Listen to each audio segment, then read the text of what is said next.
Hello दोस्तों, आप सभी का स्वागत है मेरी यूट्यूब स्पीकिंग क्लासेस ग्वालियर में। आज मैं आपसे डिस्कशन करूंगा एच फैमिली का पार्ट सेकंड। एच फैमिली का पार्ट सेकंड में हम डिस्कस करेंगे हैव टू, हैज़ टू। इसका मीन्स होता है पढ़ता है, हैड टू पढ़ता था, विल हैव टू पढ़ेगा और हैविंग टू पढ़ रहा है, जो मैं आपसे पहले डिस्कशन कर चुका हूँ। आइए चलिए देखते हैं हैज़ टू, हैव टू। इन वाक्यों में पढ़ता है, पढ़ती है मिलता है जब किसी काम को मजबूरी में करना पड़े। जैसे मुझे स्कूल जाना पड़ता है, जैसे मुझे खाना खाना पड़ता है, जैसे कि मुझे गाना गाना पड़ता है, जैसे कि मुझे मार्केट जाना पड़ता है रोज़। तो जब किसी काम को मजबूरी में करना पड़े तब हम हैव टू, हैज़ टू का यूज़ करते हैं। तो हैज़ टू, हैव टू का यूज़ करने के लिए हमारे पास 3 टाइप होते हैं, जैसे कि generally affirmatives, negatives, interrogative. Affirmative, interrogative और नेगेटिव के बारे में मैं आपको पहले भी डिस्कशन कर चुका हूँ कि अफर्मेटिव हमारा subject has to, have to plus verb की फर्स्ट फॉर्म ऑब्जेक्ट। नेगेटिव में केवल डू नॉट और डज नॉट का यूज़ करते हैं। अगर सिंगुलर है सब्जेक्ट हमारा तो हम डज नॉट का यूज़ करेंगे, और अगर हमारा सब्जेक्ट प्लूरल है तो हम डू नॉट का यूज़ करेंगे। इंटरोगेटिव में एज इट इज़ हो जाएगा, डू और डज हमारा सब्जेक्ट से पहले आ जाएंगे। तो चलिए स्टार्ट करते हैं, हम कुछ सेंटेंस और कुछ इसके एग्जांपल देखते हैं। अफर्मेटिव, जैसे कि एग्जांपल नंबर 1, तुम्हें रोज़ आना पड़ता है, you have to come daily. Subject हमारा यू हो गया और उसके बाद हेल्पिंग वर्ब हमारा हैव टू, आना कम और रोज आता है तो डेली। तो you have to come daily, उसे खाना पकाना पड़ता है, he has to cook food. इसे हम दोस्तों ही हैज़ टू कुक्ड भी बोल सकते हैं, ज़रूरी नहीं है कि फूड लगाना, कुक्ड का मीन भी वही निकलेगा, खाना पकाना। तो he has to cook food. वकीलों को झूठ बोलना पड़ता है, lawyers have to tell a lie daily या फिर एवरी डे। मुझे रोज़ जल्दी जागना पड़ता है, I have to get up early in the morning. चलिए हम कुछ देखते हैं नेगेटिव सेंटेंस। नेगेटिव सेंटेंस, उसे रोज़ ग्वालियर नहीं जाना पड़ता है। इसको दोस्तों हम बनाएंगे, he does not have to go to Gwalior daily या फिर एवरी डे। यहाँ पर उसे क्या है दोस्तों, हमारा एक सिंगुलर सब्जेक्ट है और उसे के लिए हम क्या यूज़ करते हैं सब्जेक्ट में, ही। तो ही के अकॉर्डिंग हमारा डू और डज का यूज़ करेंगे। तो ही है इसलिए हमारा क्या आएगा, डज। तो डज नेगेटिव, चूँकि हमारा सेंटेंस कैसा है, नेगेटिव, तो इसलिए नेगेटिव के लिए हम नॉट का यूज़ करेंगे।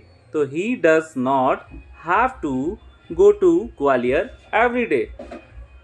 सेकेंड सेंटेंस, हमें रोज़ नहीं जाना पड़ता है, we do not have to go every day. अब हमारा सब्जेक्ट कैसा हो गया यहाँ पर, प्लूरल, वी। तो वी प्लूरल हो गया सब्जेक्ट हमारा, सब्जेक्ट के अकॉर्डिंग हम क्या लगाएंगे, हेल्पिंग वर्ब डू। तो do not have to go every day. Rahul को रोज़ बुलाना नहीं पड़ता है, Rahul does not have to call daily. मुझे उसका इंतज़ार नहीं करना पड़ता है, I don't have to wait for him.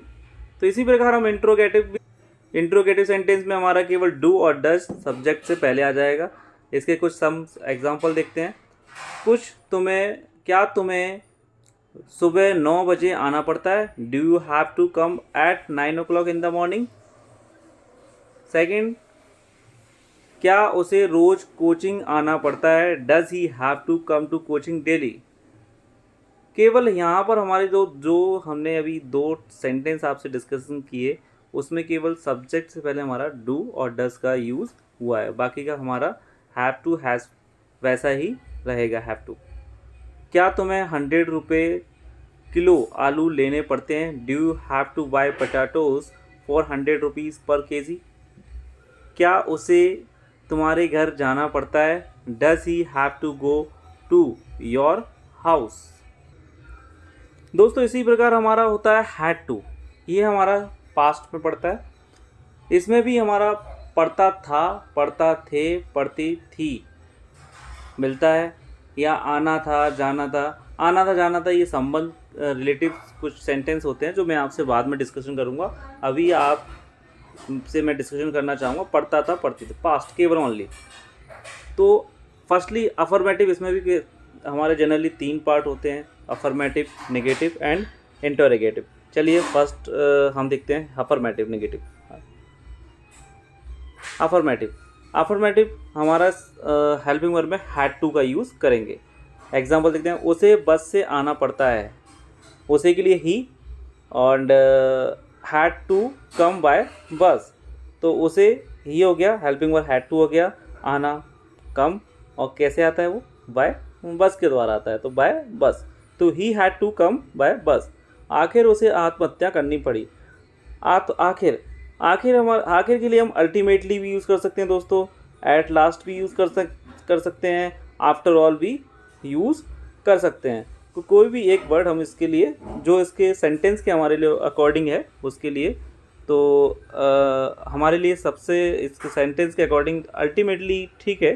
तो ultimately he had to commit suicide, आखिर उसे आत्महत्या करनी पड़ी।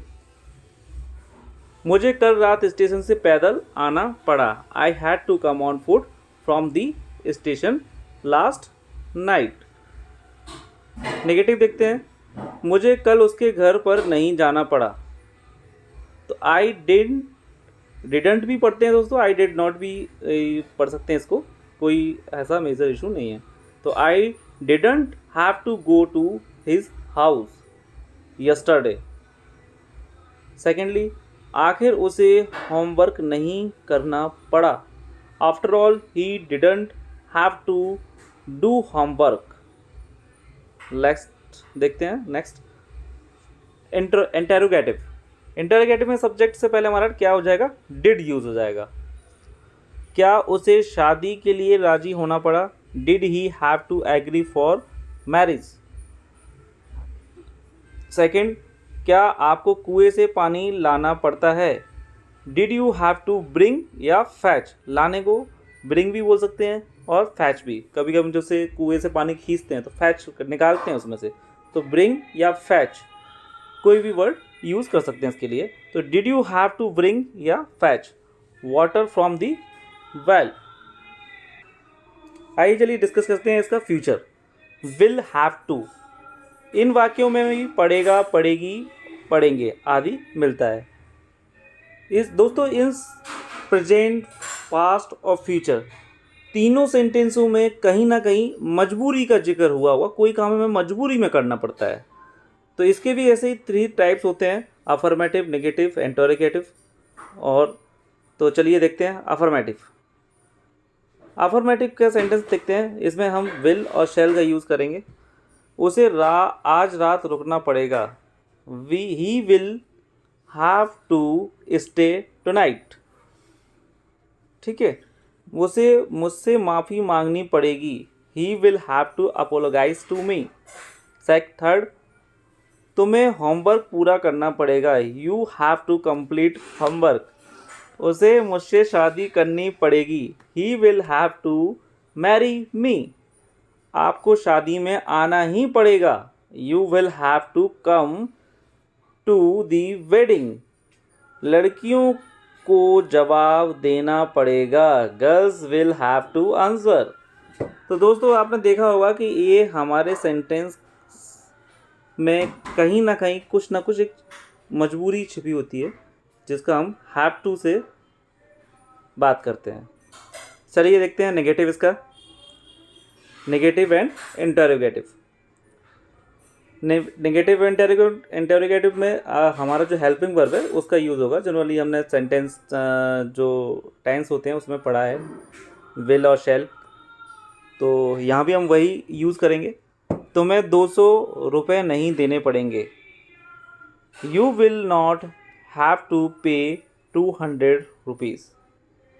लड़कियों को जवाब नहीं देना पड़ेगा। Girls will not have to answer. क्या तुम्हें जुर्माना भरना पड़ेगा। विल यू हैव टू पे ए फाइन। क्या उसे यह काम करना पड़ेगा। Will he have to do this work?